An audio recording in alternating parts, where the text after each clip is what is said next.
Economy সম্পর্কে আপনাদের আলেমদের কতটুকু জানা আছে? এখন কোনো সাংবাদিক যদি সুদী রাষ্ট্র ব্যবস্থার কথা চিন্তা করে বলে যে আলেমরা ইকোনমির ব্যাপারে জানে না, তাহলে তাকে আমরা মূর্খ বলা ছাড়া আর কিছু বলতে পারি না।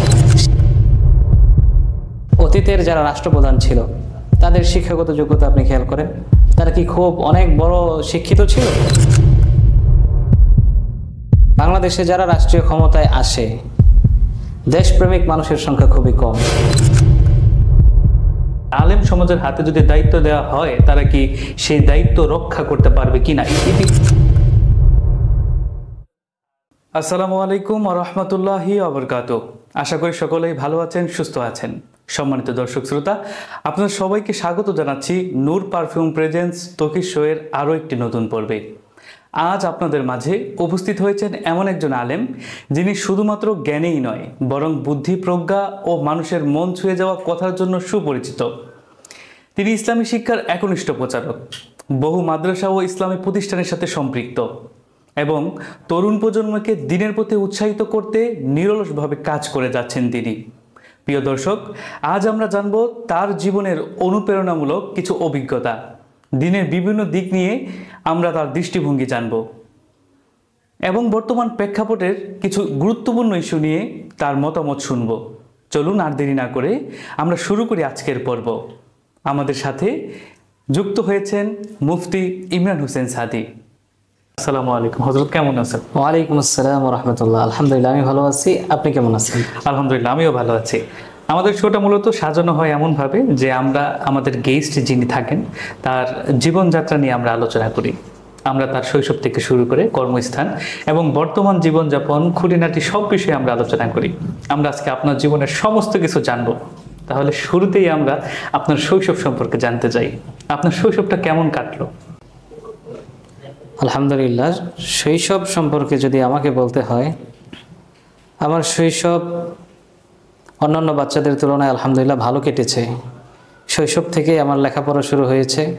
বিশেষ করে আমার সর্বপ্রথম লেখাপড়ার যাত্রা আমার মায়ের কাছ থেকে। এরপরে বয়স যখন মোটামুটি 4 থেকে 5 বছর বয়স, তখন থেকে আমার লেখাপড়ার জীবন শুরু হয়ে গেছে। তো শৈশব বলতে আমি লেখাপড়াকেই বুঝি। আমার লেখাপড়ার শুরুটা হয়েছিল আমাদের বাড়ির পাশে যে প্রাইমারি স্কুল ছিল সেখানে ভর্তি হওয়ার অল্প কিছুদিন পরেই আমার স্কুলের যাত্রা শেষ হয়। এরপরে আমাকে মাদ্রাসায় ভর্তি হতে হয়। তো মাদ্রাসায় লেখাপড়া সম্পর্কে যদি বলতে চাই, তাহলে মাদ্রাসায় ভর্তি হওয়ার আমার একটা ছোট্ট ঘটনা আছে। আমি মাদ্রাসাতে ভর্তি হয়েছি, মাদ্রাসায় ভর্তি হওয়ার নিয়ত করে যাইনি। আমি সেই সময়ে 4 থেকে 5 বছর বয়স যখন আমার নানা বাড়িতে বেড়াতে গিয়েছিলাম, তখন নানা বাড়ির পাশেই একটা মাদ্রাসা ছিল। আমি মাদ্রাসার ছাত্রদের লেখাপড়া দেখে মাদ্রাসার আশেপাশ দিয়ে ঘুরতেছিলাম। তো ওই সময় মাদ্রাসাতে যে শিক্ষক ক্লাস করাচ্ছিলেন সম্ভবত দোয়াই কুনুত মুখস্থ করাচ্ছিলেন। তো মাদ্রাসার ভিতরে বাচ্চারা দোয়াই কুনুত মুখস্থ করতেছে, বাচ্চা বয়স, আমিও তাদের সাথে সাথে বাহির থেকে দোয়াই কুনুত পড়তেছি। তো এক পর্যায়ে তাদের সাথে পড়তে পড়তে আমার দোয়াই কুনুত মুখস্থ হয়ে গেছে।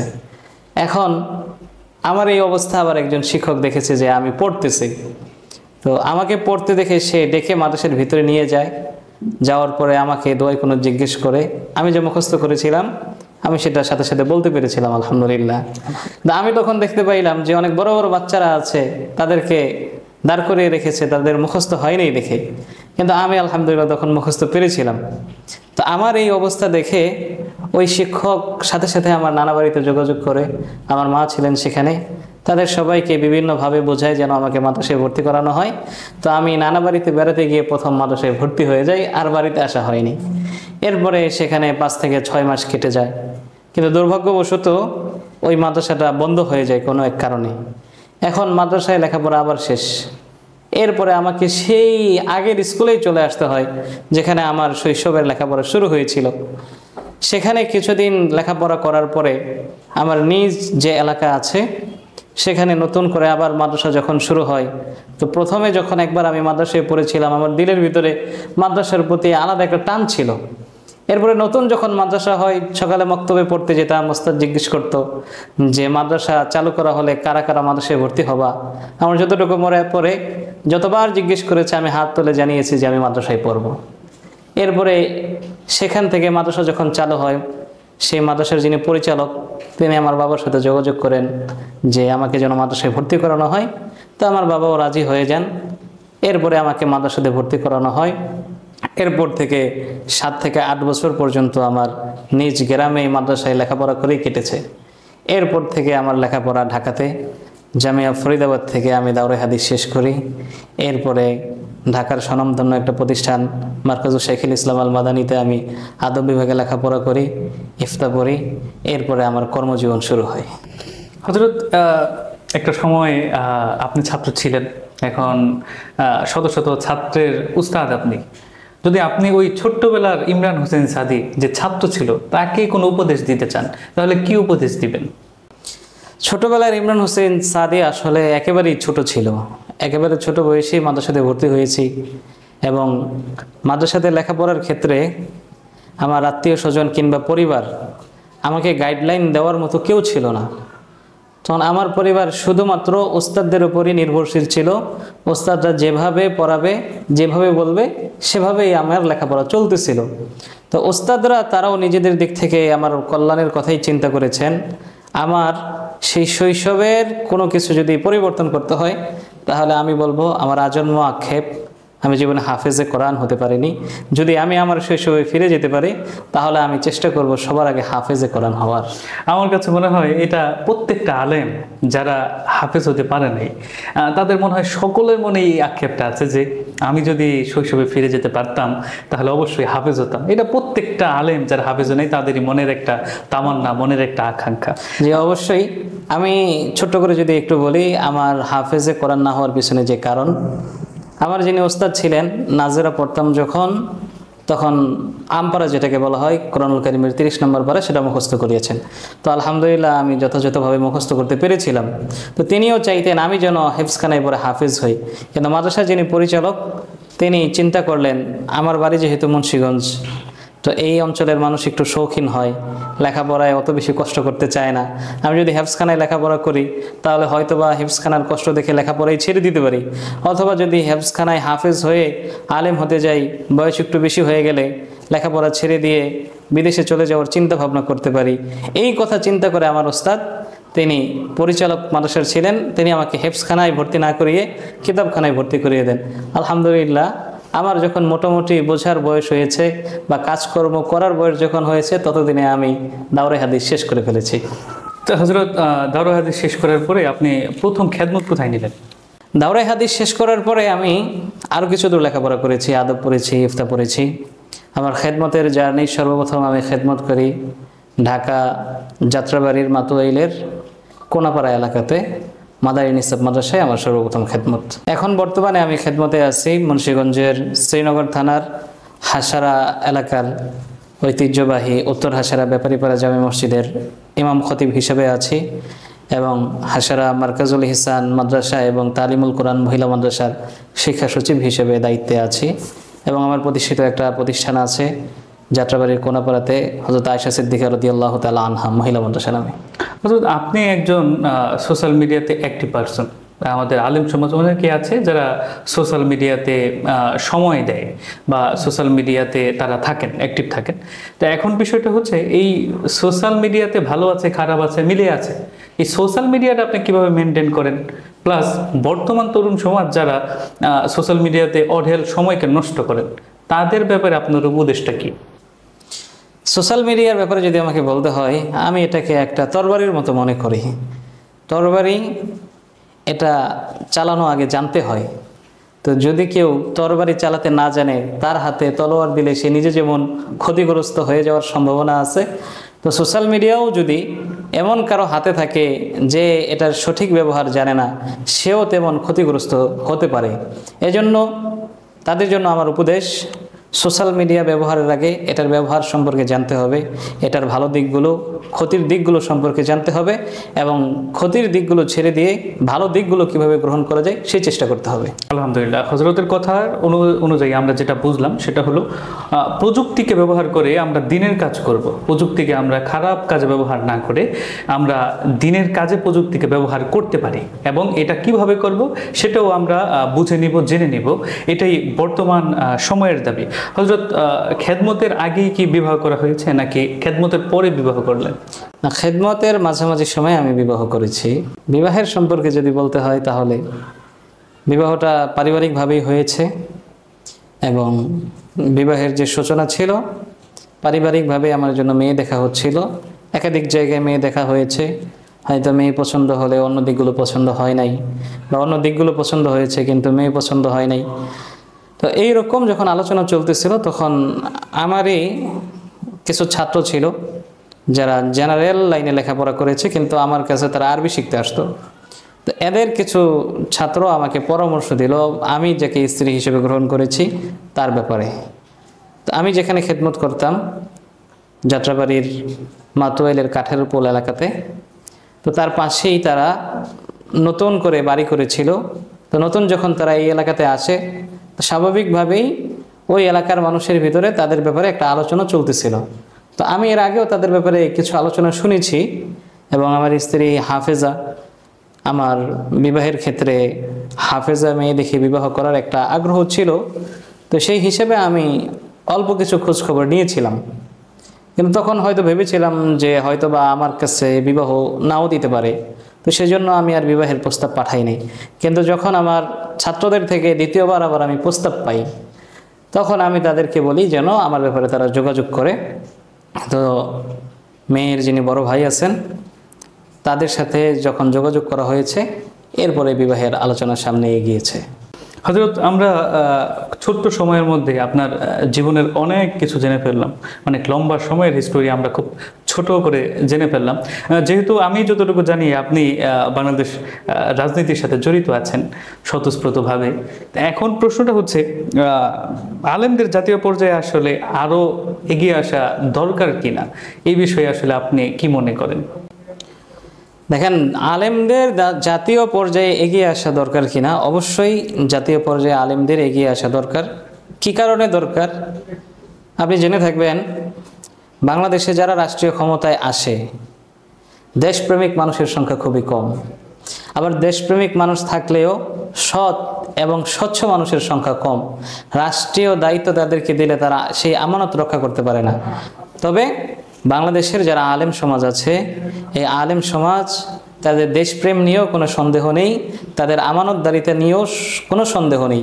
এই জন্য আমি মনে করি যদি বাংলাদেশের আলেম সমাজ তারা রাষ্ট্রীয় দায়িত্বে এগিয়ে আসে অথবা রাষ্ট্রের পক্ষ থেকে যদি আলেমদেরকে রাষ্ট্রীয় দায়িত্ব দেওয়া হয়, তাহলে আমার বিশ্বাস অন্তত যারা রাষ্ট্র পরিচালনা করবে তারা অবশ্যই দেশপ্রেমিক হবে, অন্য কোনো দেশের এজেন্ডা তারা বাস্তবায়নের চেষ্টা করবে না এবং দেশের যত সম্পদ আছে এগুলো পাচার হবে না। দেশের জন্য, মানুষের স্বার্থে, দেশের স্বার্থে তারা এগুলো ব্যয় করার যথাযথ চেষ্টা করবে। এখন বিষয়টা হচ্ছে হযরত, আলেম সমাজকে আমরা দায়িত্বভার দিতে চাই, আলেম সমাজ এগিয়ে আসুক, এটা অনেকেই চায়। অনেক ভালো পর্যায়ের মানুষ, জেনারেল মানুষ, তারাও চায় আলেমরা এই বিষয়ে এগিয়ে আসুক। কিন্তু একটা হিউজ পরিমাণ একটা জনগণের ভিতরগত থেকে প্রশ্ন যে আলেম সমাজের হাতে যদি দায়িত্ব দেওয়া হয় তারা কি সেই দায়িত্ব রক্ষা করতে পারবে কিনা। ইতি কিছুদিন পূর্বে আপনি দেখেছেন, আমি নাম না বলি, একজন সাংবাদিক প্রশ্ন করেছে যে ইকোনমি সম্পর্কে আপনাদের আলেমদের কতটুকু জানা আছে। প্রশ্নের উত্তরে হয়তো বা ওইরকম কোনো সন্তোষভাজন উত্তর কিন্তু আমরা পাই নাই। আমাদের আলেম সমাজ ওখানে যারা ছিলেন তারা ওইভাবে সন্তোষভাজন কোনো উত্তর দিতে পারে নাই। তো এখন এই বিষয়টা আপনি যদি স্বাভাবিক দিক থেকে দেখতে চান, এটা কিন্তু আপনারও প্রশ্ন হবে, আমারও প্রশ্ন হবে যে আমরা মাস্টার্সে সরকারিভাবে অনুমোদন পেলাম, কিন্তু বিষয়টা হচ্ছে এই যে আমরা যে মাদ্রাসা, কওমি মাদ্রাসা থেকে আমরা যে মাস্টার্স কমপ্লিট করতেছি, মাস্টার্স কমপ্লিট করার পরে আমরা সরকারি কোন কোন খাতে চাকরি করতে পারি, আমাদের কি শিক্ষা ব্যবস্থা অতটুকু আগানো কিনা, বা আমাদের শিক্ষা ব্যবস্থার মধ্যে পরিবর্তন আনার প্রয়োজন আছে কিনা বলতে আপনি কি মনে করেন? আপনার প্রশ্নের দিকে লক্ষ্য করলে দুইটা দিক। প্রথম কথা, আপনি বলেছেন যে ইকোনমির ব্যাপারে আলেমদের কতটুকু ধারণা আছে, যে আলেমদের হাতে দেশের দায়িত্ব দিলে তারা সেটা রক্ষা করতে পারবে কিনা। নিকট অতীতে আপনি যদি লক্ষ্য করে দেখেন, আমাদের রাষ্ট্রীয় দায়িত্বে কিন্তু একজন আলেম আছে, মাননীয় ধর্ম উপদেষ্টা। আপনি এই পর্যন্ত তিনি যত কাজ করেছে এগুলোর যদি ফলাফল দেখেন, অন্য সব উপদেষ্টাদের চাইতে তিনি এগিয়ে আছেন। জি, এমনকি বাংলাদেশের হজ ব্যবস্থাপনার কথা যদি আপনি একটু খেয়াল করেন, দেখবেন এই বছর যত হাজিরা হজ করতে গেছে তাদের হজের খরচ থেকে কিছু টাকা অতিরিক্ত ছিল, সেটা তাদেরকে আবার পুরোপুরি বুঝিয়ে দেওয়া হয়েছে। জি। তো এটা থেকে আপনি অনুধাবন করতে পারেন যে বাংলাদেশের রাষ্ট্রীয় ক্ষমতায় যদি আলেমরা আসে, তাহলে তারা এই রাষ্ট্রের ভার অবশ্যই রক্ষা করতে পারবে। এরপরে আমি আপনাকে বলি যে যারা রাষ্ট্রীয় দায়িত্ব গ্রহণ করে, আপনি অতীতের যারা রাষ্ট্রপ্রধান ছিল তাদের শিক্ষাগত যোগ্যতা আপনি খেয়াল করেন, তারা কি খুব অনেক বড় শিক্ষিত ছিল? ছিল না। তারা মাঝারি মানের শিক্ষিত হয়েও কিন্তু তারা রাষ্ট্র পরিচালনা করেছে। সুতরাং যাদের কাছে কোরআনের এলেম আছে, যাদের কাছে হাদিসের এলেম আছে, আল্লাহ প্রদত্ত রাষ্ট্রীয় ব্যবস্থা পরিচালনার এলেম যাদের কাছে আছে, আমি অবশ্যই মনে করি যদি রাষ্ট্রীয় ক্ষমতা তাদের হাতে দেওয়া হয়, অবশ্যই তারা রাষ্ট্র পরিচালনা করতে পারবে এবং অন্যদের চাইতে আরো ভালো পরিচালনা তারা করতে পারবে। ইকোনমির ব্যাপারে যেটা বলেছেন যে একজন সাংবাদিক সে বলেছে যে আমরা ইকোনমি পড়ি না। আপনি কোরআন যদি কেউ ভালো করে পড়ে, ইকোনমির ব্যাপারে সে অনেক কিছু জানতে পারবে। আল্লাহ কোরআনে বলেছেন আহাল্লাহুল বাইআ ওয়া হারামার রিবা, আল্লাহ ব্যবসাকে হালাল করেছেন, সুদকে হারাম করেছেন। এখন যারা ইকোনমি বলতে শুধুমাত্র সুদী ব্যবস্থাকেই বুঝে, তাদেরকে আপনি বোঝাতে পারবেন না। তাহলে ইসলামের যে দর্শন, এখানে সুদের কোনো স্থান নাই। আল্লাহ তাআলা বলেছেন আমি ব্যবসাকে হালাল করেছি আর সুদকে হারাম করেছি। এখন কোনো সাংবাদিক যদি সুদী রাষ্ট্র ব্যবস্থার কথা চিন্তা করে বলে যে আলেমরা ইকোনমির ব্যাপারে জানে না, তাহলে তাকে আমরা মূর্খ বলা ছাড়া আর কিছু বলতে পারি না। সে হয়তোবা কোরআন ভালো করে পড়ে নাই, যার কারণে তিনি আলেমদের ইকোনমির ব্যাপারে যে ধারণা আছে এ সম্পর্কে তিনি জানে না। আমি ওনাকে পরামর্শ দিব যে আপনি যেহেতু নিজেকে একজন মুসলমান দাবি করেন এবং ধর্মীয় অনেক বিষয়ে কথা বলেন, আপনি একটু কোরআনে ব্যবসা সম্পর্কে যে কথাগুলো বলা আছে, হাদিসে ব্যবসা সম্পর্কে যে কথাগুলো বলা আছে, এগুলো আপনি ভালোভাবে একটু পড়ুন, তাহলে বুঝতে পারবেন এদেশের আলেম সমাজের ইকোনমির ব্যাপারে কি পরিমাণ ধারণা তাদের আছে। হযরত, আপনি আপনার ব্যাকগ্রাউন্ড কওমি মাদ্রাসা, এখন বিষয়টা হচ্ছে কওমি মাদ্রাসা যেই শিক্ষা ব্যবস্থা আছে, আপনার কাছে মনে হয় কি না যে বর্তমান প্রেক্ষাপটে কওমি মাদ্রাসার নেসাবের মধ্যে কোনো পরিবর্তন আনা বর্তমান সময়ের দাবি, এরকম মনে হয় কিনা? এখন এই বিষয়ে যদি আমাকে কথা বলতে বলা হয়, আমাদের সেই ছাত্র জামানা থেকে এখনের সময়েও মাদ্রাসার শিক্ষা ব্যবস্থা নিয়ে অনেক আলোচনা হয়। তো এক একজনের এক এক স্বতন্ত্র অভিমত থাকতে পারে, আমার মতের সাথে কারো মত মিলতে নাও পারে, কিন্তু আমার কাছে যেটা মনে হয় আমি আমার দাবির কথা বলতে পারি। আমার দাবি হচ্ছে, দেখেন, যদি দুনিয়াবি কিছু অর্জন করার উদ্দেশ্য হয় তাহলে কিন্তু সে আলেম হতে আসবে না, কারণ এলেম অর্জন করা ফরজ, কিন্তু আলেম হওয়া ফরজ না। এখন যদি কেউ মনে করি যে আমার দুনিয়ার দিক থেকে অনেক উন্নতির প্রয়োজন আছে, তাহলে আমি পরামর্শ দিব যে আপনার জন্য তো আলেম হওয়া ফরজ না, আপনি ফরজ পরিমাণে এলেম শিখে আপনার দুনিয়ার লাইনে যেভাবে বড় হওয়া যায় সেই চেষ্টা করুন। কিন্তু নেসাবের যে পরিবর্তন, হ্যাঁ, নেসাবের পরিবর্তন এটা কিছু কিছু ক্ষেত্রে প্রয়োজন মনে করি, কিন্তু তার মানে এই না যে এই নেসাবকে পরিবর্তন করে যোগোপযোগী করে এমনভাবে তোলা হবে যাতে করে এখান থেকে তারা জাগতিক লাইনে অনেক বড় কিছু হতে পারে। আমাদের উদ্দেশ্য কিন্তু কওমি মাদ্রাসা লেখাপড়ার উদ্দেশ্য এবং অন্যান্য লাইনের লেখাপড়ার উদ্দেশ্য কিন্তু ভিন্ন। এখন নিয়ত এটা হচ্ছে গুরুত্বপূর্ণ জিনিস। আপনি কোন নিয়তে কওমি মাদ্রাসায় পড়তেছেন? এখন এখানে আমার প্রশ্নটা হচ্ছে, যেহেতু কওমি মাদ্রাসাকে মাস্টার্সের সনদ দেওয়া হয়েছে, এখন বিষয়টা হচ্ছে সে কওমি ব্যাকগ্রাউন্ড থেকে এসে মাদ্রাসা শিক্ষকতা করতে পারে, সে কওমি ব্যাকগ্রাউন্ড থেকে এসে খতিব হতে পারে, ইমাম হতে পারে, কিন্তু বাংলাদেশের বাহ্যিক আরও যে সকল কাজকর্ম আছে সে কিন্তু একটা ব্যাংকে চাকরি করতে পারতেছে না, বা একটা ব্যাংকের ম্যানেজার হবে, একটা ব্যাংকের সাধারণ একটা এমপ্লয় হবে, সে হতে পারবে না, বা আরও ভালো প্রশাসনে সে ঢুকতে পারতেছে না। এরকম আরও যেই সকল কাজ আছে সে কিন্তু ওই কাজগুলো করতে পারতেছে না। এখন একজন আলেম, সে মাস্টার্সের সম্মাননা পেয়েছে, সে এটা দিয়ে সে কী করবে? আসলে প্রশ্নের প্রথম কথা হচ্ছে, মাস্টার্সের যে সমমান দেওয়া হয়েছে এটা এখন পর্যন্ত কার্যকর হয়নি, শুধু নামেই। এরপর যদি কার্যকর করা হয় তাহলে আমি আপনাকে প্রশ্ন করতে চাই, জাগতিক শিক্ষায় যারা শিক্ষিত হয়, একজন যে ডাক্তার হতে চায় সে কি ব্যাংকার হতে পারবে? না। যে ব্যাংকের ম্যানেজার হতে চায় সে কি ইঞ্জিনিয়ার হতে পারবে? যে ইঞ্জিনিয়ার হতে চায় সে কি প্রশাসনিক ক্যাডার হতে পারবে? পারবে না। তার মানে জাগতিক শিক্ষার ভিতরেও অনেকগুলো ধারা আছে। কেউ প্রশাসনের লাইনে যদি লেখাপড়া করে, কেউ বিজ্ঞান নিয়ে লেখাপড়া করে, কেউ ডাক্তার হওয়ার জন্য লেখাপড়া করে, কেউ বড় ব্যাংকের ম্যানেজার হবে সেজন্য লেখাপড়া করে। তার মানে এই দিক থেকেও যদি আমরা চিন্তা করি তাহলে একটার সাথে আরেকটার মিল নেই। তো আপনি এই ধারাগুলোর সাথে ইসলামিক আরেকটা ধারা যুক্ত করেন। যারা ইসলাম নিয়ে লেখাপড়া করে, কোরআন হাদিস নিয়ে যারা লেখাপড়া করে, তাদের জন্য কিন্তু কর্মক্ষেত্র আছে। আপনি বাংলাদেশের সরকারি যে মসজিদগুলো আছে, এই মসজিদগুলোর খতিব হিসেবে আপনি কওমি মাদ্রাসা পুরো একজন আলেমকে নিয়োগ দেন। বাংলাদেশের ইসলামিক ফাউন্ডেশন আছে, ইসলামিক ফাউন্ডেশনের আন্ডারে বাংলাদেশে গণশিক্ষা ব্যবস্থা আছে। আপনি এই জায়গাগুলোতে কওমি মাদ্রাসা পুরো আলেমদেরকে বসানোর ব্যবস্থা করেন। এরপরে বাংলাদেশের সরকারি যে মাদ্রাসাগুলো আছে, আলিয়া মাদ্রাসার আরবি প্রভাষক হিসেবে যারা নিয়োজিত আছেন, এই জায়গাগুলোতে আপনি কওমি আলেমদেরকে নিয়োগ দেন, দেখবেন তাদের লেখাপড়ার মান ঘুরে গেছে। এরপরে জেনারেল লাইনেও স্কুলে যে ধর্ম শিক্ষার একটা সাবজেক্ট আছে, এই সাবজেক্টগুলো দুঃখজনক হলেও বলতে হয় বাংলাদেশের অধিকাংশ স্কুলে হিন্দু টিচার দিয়ে মুসলমানদের ধর্মীয় শিক্ষা পড়ানো হয়। আপনি এখানে একজন আলেমকে নিয়োগ দেন, দেখবেন তাদের জীবনযাত্রা পরিবর্তন হয়ে গেছে। একজন সন্তান ছোট থেকেই নৈতিকতা এবং ইসলামের ব্যাপারে ভালো একটা ধারণা নিয়ে সে গড়ে উঠতে পারবে। তো সর্বোপরি আমি বলতে চাই, যেহেতু জাগতিক শিক্ষায়ও অনেকগুলো লাইন আছে, কেউ কমার্স নিয়ে পড়ে, কেউ আর্টস নিয়ে পড়ে, এই জাতীয় যেহেতু বিভিন্নগুলো লাইন আছে, ইসলামী শিক্ষার এটাকেও একটা লাইন আপনি রাষ্ট্রের সাথে যুক্ত করে দেন, তাহলে অবশ্যই তারাও এই দায়িত্বগুলোতে যেতে পারবে। আলহামদুলিল্লাহ, আমরা হজরতের কথায় মুগ্ধ। আমরা দীর্ঘ সময় হজরতের সাথে আড্ডা দিলাম। হজরত, শেষ মুহূর্তে আপনি যদি আমাদের যুব সমাজকে নিয়ে কোনো উপদেশ দিতে চান, তাহলে কি উপদেশ দিবেন সর্বোপরি?